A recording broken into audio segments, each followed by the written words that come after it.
Hi, we are going to be making these little pets today in art class. You're going to have some templates. I have a bunch of these kitty and puppy templates available that you can use to trace on your piece of cardboard. So let's see how that might look. We're going to pick one of these and trace it on there.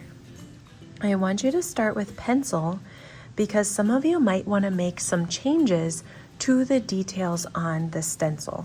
We still need to have two arms and the body like this so that the piece of cardboard can stand up like this when we are done with it.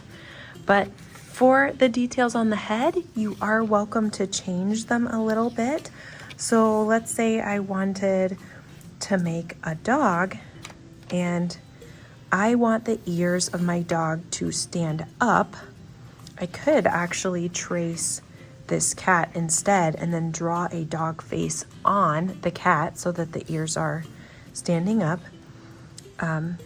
Or I could trace this and then I can erase those details a little bit to make them the way that I want them. So if I want the ears sticking up more, I could, but they don't really fit as well as if I were to trace the cat. But let's say I wanted maybe like some longer dog ears. I could draw that shape on there instead.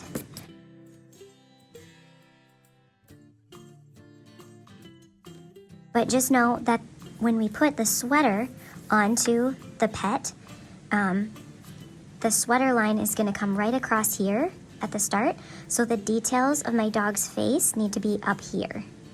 So maybe I could put a big circle in the middle. I could do a puppy nose.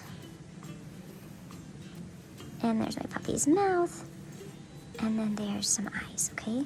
So this is where the sweater will be. Oh, I forgot something. I need to make sure to trace these lines. So you're gonna have to lift up one paw a little bit, trace that line, and trace the other line too.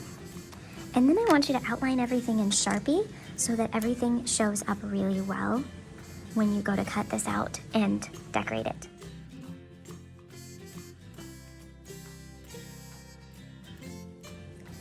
Once you have outlined everything in Sharpie, you can also color it with crayon before you cut out. Don't worry about staying inside the lines because we're going to cut this out.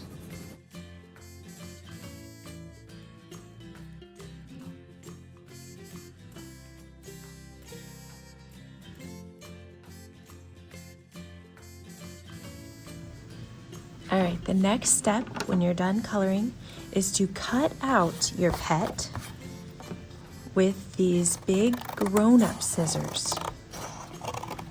These scissors are going to be better for cutting the cardboard. Now when you get to a spot like this where you need to turn your scissors a lot, it's going to be very hard to do because the cardboard is so thick.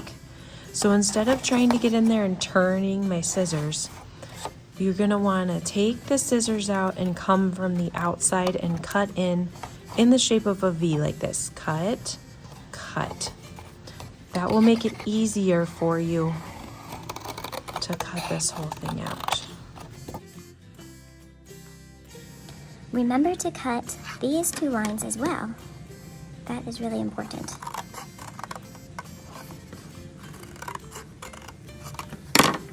Once you've cut those out, you can bend the body back like this, and your pet will stand up. Then you are ready to put a little sweater on your pet to keep your pet nice and warm. But make sure you take a moment and put your name and class code on the back right between these two lines.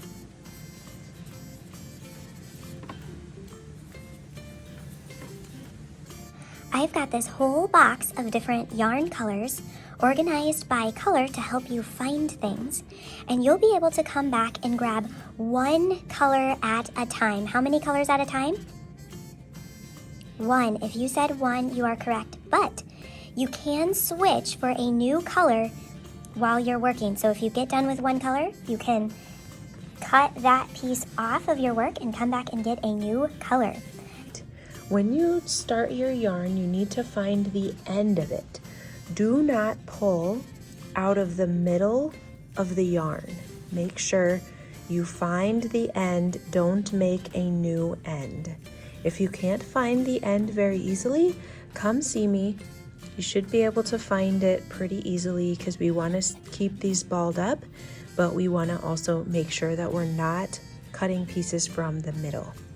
Then take this back to your spot and start wrapping. All right, this is pretty easy to do. We're just going to start by putting the yarn on the back of our pet and taping it in place.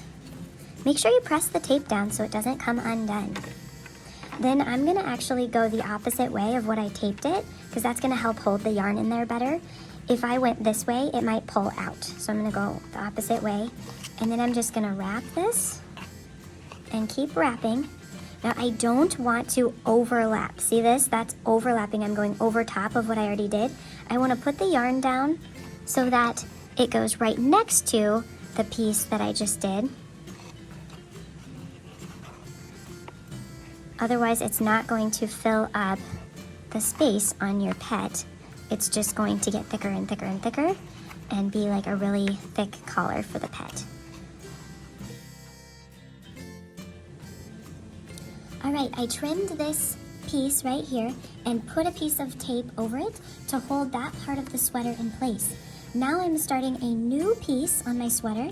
So I'm gonna hold this down, tape it in place, rub the tape to make sure it's really stuck on. Then I'm gonna go around and keep wrapping this sweater around my puppy. Let's speed it up. Now that I've gotten to sort of this first arm of my puppy, I'm going to stop wrapping the arms and I'm just gonna wrap the body. This is gonna make my puppy look like it's actually wearing the sweater. And I don't have to go all the way down.